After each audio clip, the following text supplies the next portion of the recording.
Armoricaines, armoricains, procrastinateurs dominicaux, bonjour! Bienvenue dans ce nouveau rendez-vous hebdomadaire qui va vous éclairer sur l'actualité bretonne. Et pour ce premier épisode, nous allons bien sûr parler des vieilles charrues. Alors, si vous n'êtes pas au courant, figurez-vous que le plus grand festival d'Europe, du monde et de la galaxie, le rendez-vous annuel des néo-bacheliers boutonneux en recherche de la perte de leur pucelage, la mecque des nostalgiques du festival Elixir, le tournant dramatique de la carrière de Jamel Debbouze, bref, le festival des vieilles charrues veut quitter Carhaix. Alors, on le sait, à la base, les vieilles charrues ont commencé en 1992 dans un champ, à Landelot, en réponse au festival des vieux gréments, qui débarquait trompettes hurlantes à Brest. Au programme, porc d'eau douce, course de chameaux et galettes saucisses. En fait, c'était comme si demain, un mec décide que tout le monde doit s'habiller en short tout l'hiver et que dans 3 ans, tout le monde se fout du seul pélos qui se balade en pantalon quand il neige. Alors, vu que dans le centre-Bretagne, la dernière fois qu'on a eu plus de 3000 personnes réunies en même temps, c'était pour la révolte des bonnets rouges à Carhaix en 1675, le festival déménage dans la mégalopole voisine.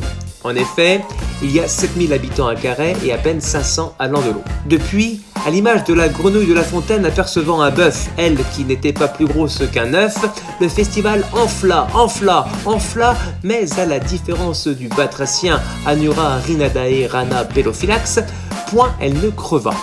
Le temps d'un week-end, Carhaix était donc devenue aussi grosse que Brest, le cauchemar des hommes en sucre, aussi appelé Toulousain. L'arrivée des vieilles charrues à Carhaix a eu le même effet que celle de Disneyland à Marne-la-Vallée, d'Instagram dans la vie des adolescentes ou de l'ange Gabriel dans la vie de Marie.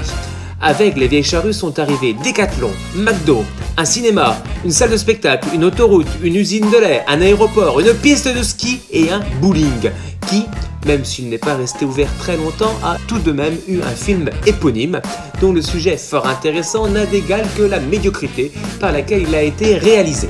Mais revenons à nos moutons.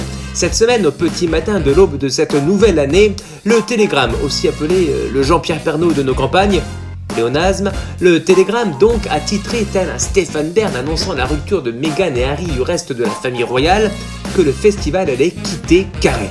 Mais pour aller où ? Telle est la question. What is the question, comme disent nos amis d'outre-Quénon. Le verdict est tombé. Si rien n'est fait dans la légendaire prairie de Kérampuil, demain dès l'aube, à l'heure où blanchit la campagne, je partirai, a annoncé le président de l'association. Vois-tu, je sais que tu m'attends. J'irai par la forêt, j'irai par la montagne, je ne puis demeurer loin de toi plus longtemps, rajouta-t-il non sans quelques trémolos dans la voix. Mais pour aller où, me demanderiez-vous ? Par-delà la forêt, par-delà la montagne, à quelques kilomètres de Carhaix, Châteauneuf-du-Fou. Alors, pour ceux qui ne connaissent pas Châteauneuf-du-Fou, Châteauneuf est au Fésnoz, ce que l'eau est à la bouteille, ce que le Vatican est aux catholiques ou ce que les banques sont à Emmanuel Macron. L'un n'existerait pas sans l'autre. Bonne nouvelle, mauvaise nouvelle, eh bien moi je dis bonne nouvelle, parce que ça fait déjà 2 ans qu'on nous fait chier avec des travaux sur la RN 164 et la semaine dernière je me suis fait flasher à cause que je suis passé devant le radar de travaux, à cause que je suis passé par là alors que c'était pas prévu, à cause que j'ai pas eu le choix parce que j'avais pas assez d'essence pour prendre un autre chemin plus tôt, à cause que des vieux ont rempli leur réservoir à cause de BFM qui leur a dit qu'il y avait une pénurie d'essence, à cause que les raffineries étaient bloquées, à cause que Macron veut pas nous donner de retraite.